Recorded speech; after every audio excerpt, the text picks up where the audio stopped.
Bem-vindo ao Grande João Teológico. Meu nome é Gustavo Luiz. Estamos no Centro Bíblico, um site que tem vários recursos para o nosso estudo bíblico. Vou optar por esse item, traduzir sempre do inglês, de modo que já fez a tradução da página. Lembrando que o site, como eu disse, está em inglês.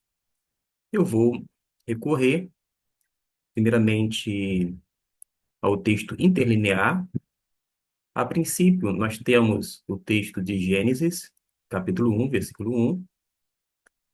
Vamos observar que na parte em negrito, o texto chamado maçorético, em sinais diacríticos, que são chamados de sinais maçoréticos.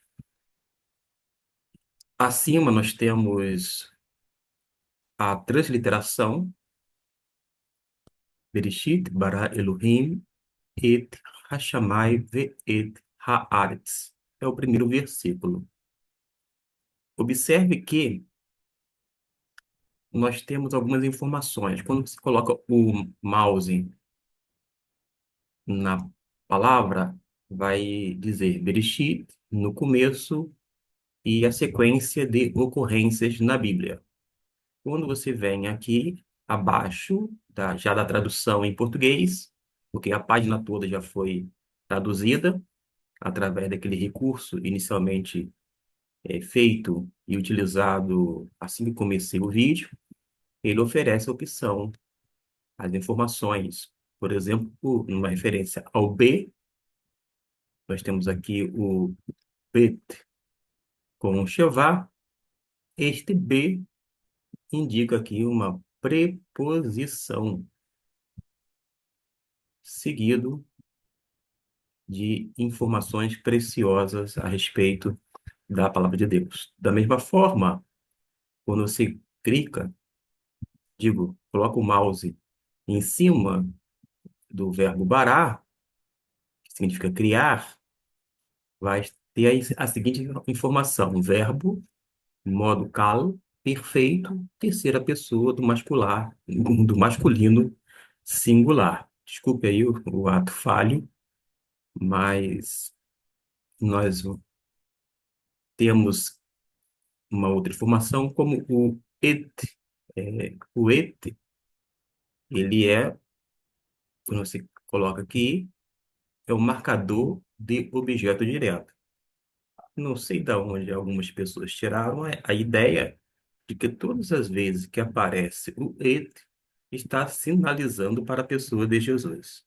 Como já disse aqui anteriormente, eu sou um cristão trinitariano, creio em Deus Pai, Deus Filho e Deus Espírito Santo, mas dizer que esse et aponta para Cristo Jesus todas as vezes que aparece é pura ilação. É fruto de uma mente muito fértil, mas que ao mesmo tempo deturpa o texto gramaticalmente falando. O et aparece aqui nesse versículo duas vezes. A outra ocorrência, quando nós temos ve et.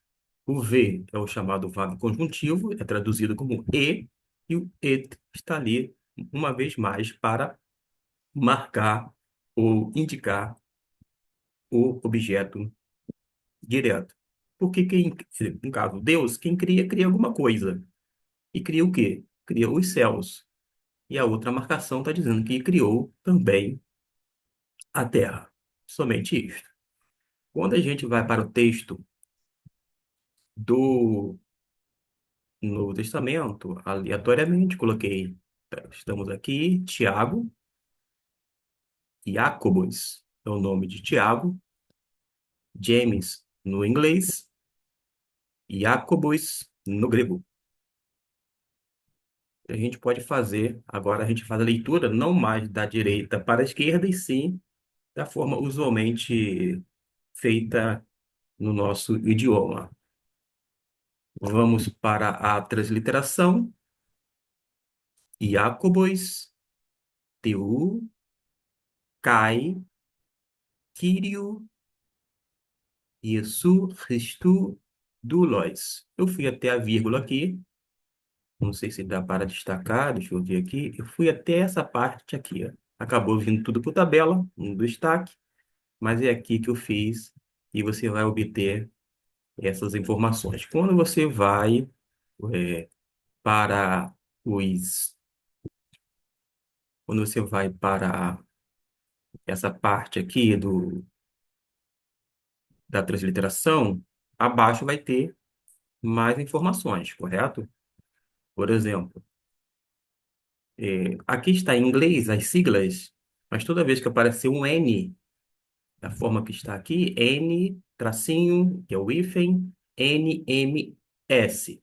Esse N indica o caso nominativo, logo você já sabe que é um substantivo. Mas se você, como aqui está ainda em inglês, eu vou traduzir a página para o português. Detectou, portanto, observe que ao traduzir para o português, Jacobus, aí ficou aqui Jacobus, mas ignora essa nuance porque mudou nesse processo de tradução.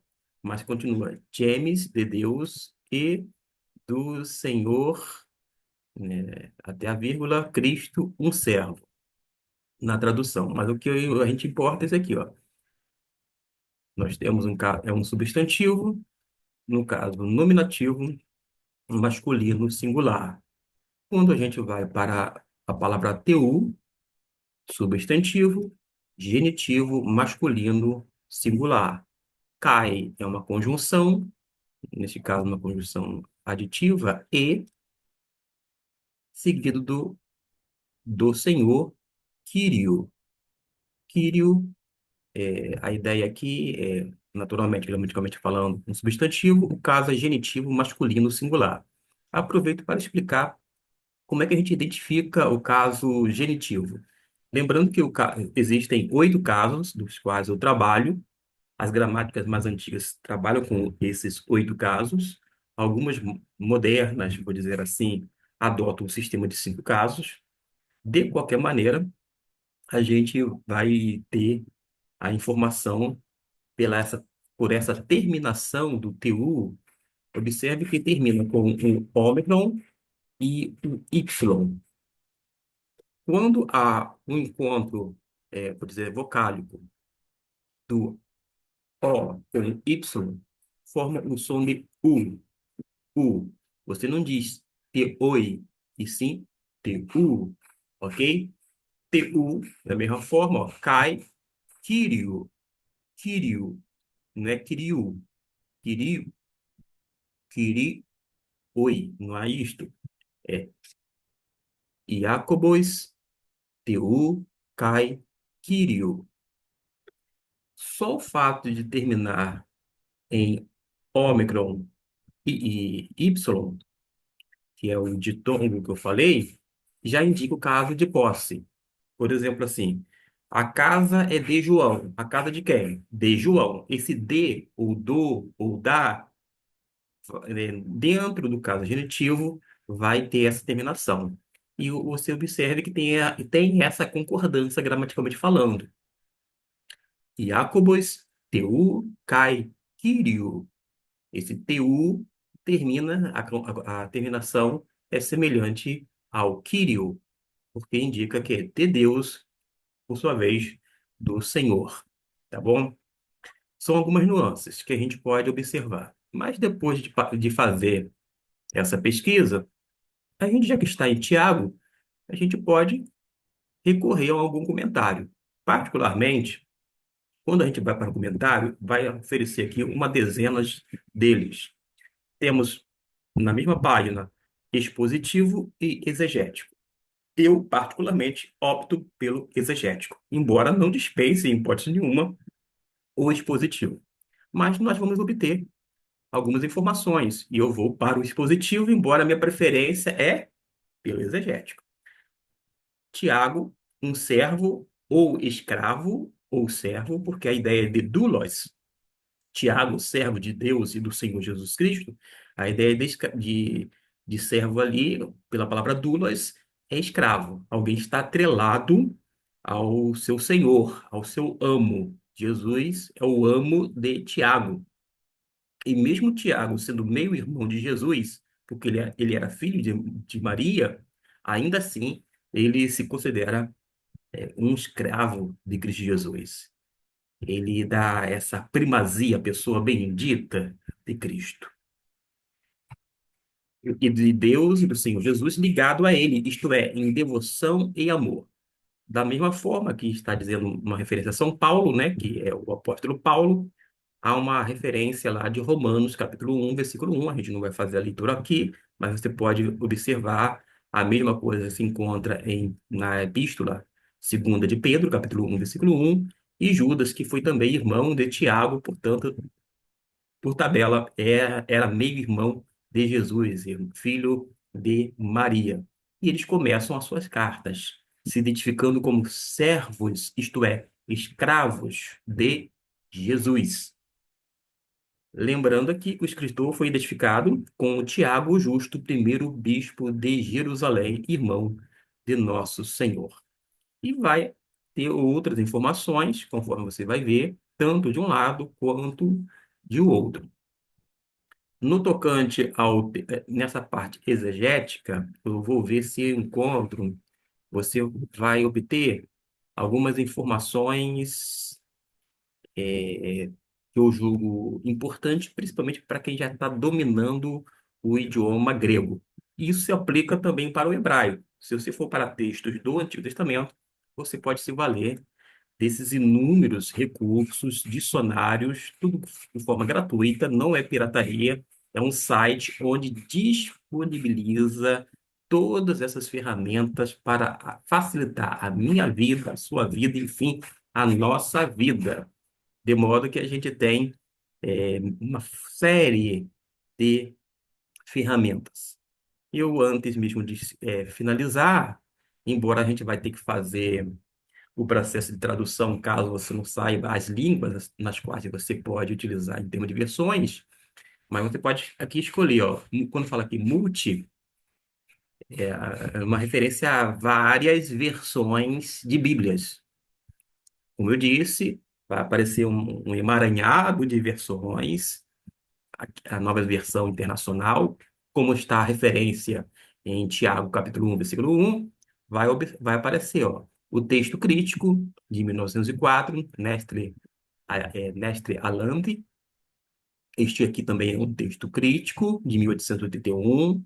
A NA 27 eu tenho, inclusive, impressa, e embora haja a NA 28, que é, portanto, uma versão revisada, atualizada, digamos assim, nós vamos ter textos bizantinos, que é o texto majoritário. Ah, eu gosto de texto majoritário. Então, você vai ter acesso ao texto bíblico majoritário.